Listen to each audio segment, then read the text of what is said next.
हरियाणा विधानसभा चुनाव को लेकर इस वक्त एक और अहम खबर आ रही है और वो ये है कि आज कांग्रेस की तरफ से भी लिस्ट जारी की जाएगी और जल्द ही कांग्रेस अपनी लिस्ट, अपनी सूची जारी करेगी और इस लिस्ट में तकरीबन 37 नामों की घोषणा होगी।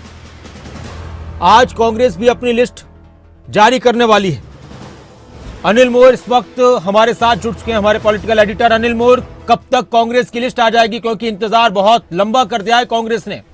37 नामों को लेकर खबर आ रही है कि आज एक बड़ी लिस्ट आने वाली है कांग्रेस की।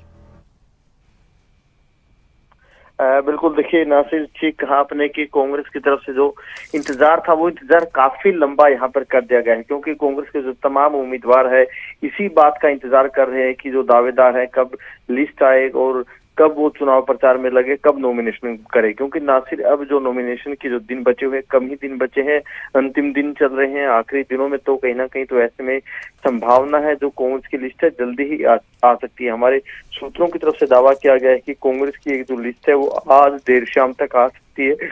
35 के करीब नामों की घोषणा आज कांग्रेस की तरफ से की जा सकती है, क्योंकि कांग्रेस ने अभी 39 उम्मीदवारों की घोषणा नहीं की है। तो ऐसे में जो आज कांग्रेस की लिस्ट आएगी, तकरीबन 35 के आसपास नामों की घोषणा इस लिस्ट में कर दी जाएगी।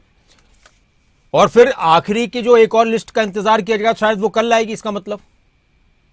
बिल्कुल, देखिए नासिर, ऐसा ही लग रहा है, क्योंकि कांग्रेस की तरफ से जो 39 नामों की घोषणा की जानी है उसमें से 35 के करीब नामों की घोषणा जो आज देर रात तक लिस्ट आएगी उसमें की जा सकती है। बाकी के जो 2 बच जाएंगे उसको लेकर कांग्रेस की तरफ से कोई अलग सूची जारी की जा सकती है। जितने भी दावेदार हैं नासिर इसी बात का इंतजार कर रहे हैं कि कांग्रेस की लिस्ट कब आए, क्योंकि बीजेपी की तरफ से 87 उम्मीदवारों की घोषणा की जा चुकी है। बीजेपी के सिर्फ 3 ही उम्मीदवार बचे हुए जिनकी घोषणा नहीं की गई, लेकिन कांग्रेस के तकरीबन आधे उम्मीदवार बचे हुए जिनकी घोषणा की जाना बाकी है। शुक्रिया अनिल पूरी जानकारी के लिए, और आपसे अपडेट लेते रहेंगे कि कांग्रेस की लिस्ट कब आने वाली है। इंतजार सभी कर रहे हैं कि अब कांग्रेस अपनी लिस्ट जारी कर दे, ताकि जो दावेदार है, जो उम्मीदवार, उनको भी पता चल जाए, वो अपना नामांकन दाखिल करें। 2 दिन बचे हुए हैं बस, कल का और परसों का दिन बचा हुआ है नामांकन के लिए। तो कांग्रेस की लिस्ट का तो हो रहा है इंतजार, लेकिन बीजेपी ने अपनी एक और लिस्ट जारी कर दी और इस लिस्ट में 21 नामों का ऐलान किया गया। बीजेपी ने 21 नामों का ऐलान किया और इस लिस्ट में 2 मंत्रियों समेत 5 विधायकों की टिकट कटी है, यानी टोटल 5 विधायक हैं, जिनमें से 2 मंत्री हैं। और 1 सीट से उम्मीदवार बदला है बीजेपी ने। पिछला चुनाव हारे 2 पूर्व मंत्रियों को भी रिपीट किया गया है। 2 मुस्लिम चेहरे बीजेपी ने चुनाव के मैदान में उतारे हैं। अभी 3 सीटों पर उम्मीदवारों के नाम का ऐलान होना बाकी है। बीजेपी ने अब तक 90 में से 87 सीटों पर अपने उम्मीदवारों के, अपने प्रत्याशियों के नाम का ऐलान कर दिया है, लेकिन महेंद्रगढ़, सिरसा और फरीदाबाद एनआईटी से उम्मीदवार की घोषणा होना बाकी है। आज बीजेपी ने किस किस को चुनाव के मैदान में उतारा है, उस लिस्ट में, जो दूसरी लिस्ट है बीजेपी की, उसमें कौन कौन से 21 नाम है, वो आपको दिखाते हैं ग्राफिक्स के जरिए। और इस वक्त हमारे साथ डॉक्टर पवन सैनी जी जुड़ चुके हैं। नमस्कार पवन सैनी जी। डॉक्टर साहब गुरुद्वारे में मत्था टेक रहे हैं अभी, नहीं होने की बात डॉक्टर साहब के।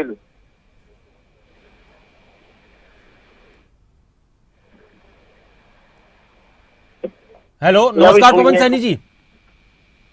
हेलो जी नमस्कार पवन सैनी जी, स्वागत है आपका खबर अभी तक पर। सर, साहब अभी बिजी हैं। अच्छा।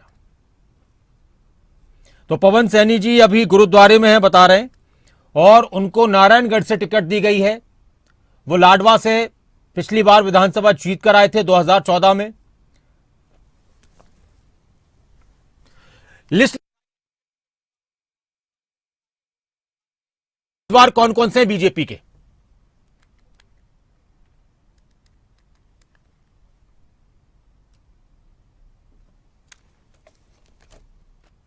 बीजेपी ने अपने 21 उम्मीदवारों के नाम का ऐलान किया है और सभी की तरफ से अपनी अपनी जीत के दावे किए जा रहे हैं।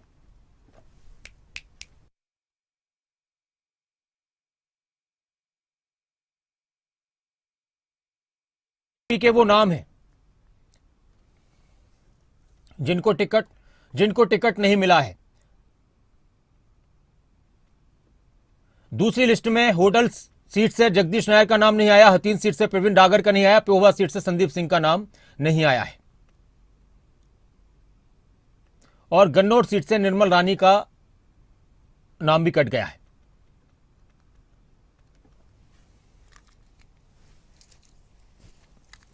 हम लगातार खबरों के साथ आपके साथ जुड़े रहेंगे। इसी बीच कुछ और अहम खबरों से भी आपको रूबरू कराएंगे। हमारे साथ पवन सैनी जी जुड़ चुके हैं। नमस्कार डॉक्टर साहब। नमस्कार नमस्कार, आपके सभी दर्शकों को उनको सबको नमस्कार। डॉक्टर साहब बहुत बहुत शुभकामनाएं पहले तो आपको कि नारायणगढ़ से टिकट मिला है आपको। और देखिए ये एक अलग ही इत्तेफाक है कि जिस सीट से आप चुनाव लड़े थे पहले वहां से मुख्यमंत्री हैं, और जिस सीट से मुख्यमंत्री विधायक चुने गए थे वहां से आप चुनाव लड़ रहे हैं। किस तरह से देखते हैं समीकरण को?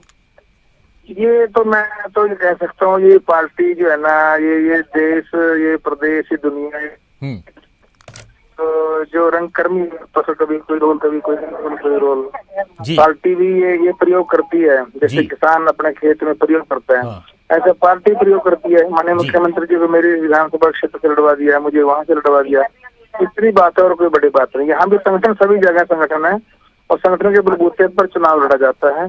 तो संगठन के बलबूते से यहाँ चुनाव जीत करके जो है ना, यहाँ पर कमल खिलाने का काम करें। और डॉक्टर साहब आप खुश हैं इस प्रयोग से? बिल्कुल। संगठन हमारे यहाँ देश पहले, फिर संगठन, फिर स्वयं जी। संगठन जो है जो भी आदेश देगा वो सर्वोपरि है और वो सहर्ष स्वीकार करना पड़ता है।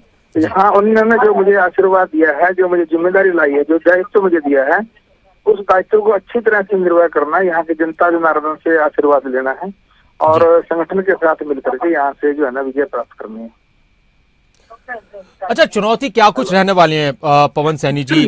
क्योंकि बार बार एक बात कही जा रही है कि 10 साल का जब शासन हो जाता है तो एक एंटी इनकम्बेंसी वाला फैक्टर सामने आता है किसी के भी सामने। आप इसको किस तरह से देखते हैं? देखिए, एंटी इनकम्बेंसी वहाँ आता था जहाँ जो है डेवलपमेंट नहीं करती थी सरकार। अब देखो, मैं छोटी 2-3 बातें आपको बताता हूँ।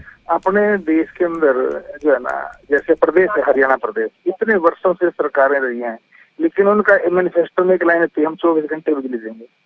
अब जो है ना, जब उन्होंने काम ही नहीं किया तो इसलिए एंटी इनकम्बेंसी हो जाती थी। अब 24 घंटे बिजली है ना हरियाणा के अंदर, हरियाणा केरोसिन फ्री है। हरियाणा जो है प्रदेश पूरे देश के अंदर एक ऐसा प्रदेश है, सभी फसलें एमएसपी पर खरीद रहा है। ये उनकी एंटी इनकम्बेंसी होती थी जो काम नहीं करते थे। अभी ज्यों का त्यों है, बस वो केवल अपना घर भरते थे, अपने इलाके में काम करते थे, पूरे हरियाणा की जनता के लिए काम नहीं करते थे। हमारी पार्टी नरेंद्र मोदी जी के द्वारा बताया गया जो ध्येय वाक्य है, सबका साथ, सबका विकास, सबका प्रयास, सबका विश्वास लेकर के अपने को हरियाणा को विकास के जो है ना ऊंचाइयों पर जो है ना पहुंचाने का काम करना है। वही जो है ना माननीय मनोहर लाल जी ने, वही नायब सैनी जी ने कितनी योजनाएं दी, हैप्पी कार्ड, कहीं बहनों के लिए 500 रुपए का सिलेंडर करने का काम दिया, आयुष्मान कार्ड जैसी, हर घर नल से जल दिया है, हर गांव हर घर की रसोई को धुएं से मुक्त किया है। तो एंटी इनकम्बेंसी नहीं है। कांग्रेस के लोग, विपक्षी पार्टी के लोग जेल में है, कुछ बेल पर है, उनके पास कहने के लिए कुछ नहीं है भाई साहब, कुछ भी। मुझे बताएं, अगर नायब जी बोलते हैं 5 साल, वो जो बताए ना भारतीय जनता पार्टी की सरकार में क्या कमी है, वो तो झूठ बोल करके जो है ना पंजाब के अंदर है, उनके पास तनख्वाह देने के पैसे नहीं है। बहुत बहुत शुक्रिया डॉक्टर पवन सैनी जी हमारे साथ जुड़ने के लिए, और शुभकामनाएं आपको एक बार फिर से। और बीजेपी के 21 नाम सामने आ चुके हैं। अब आगे बढ़ते हैं अगली खबरों की तरफ।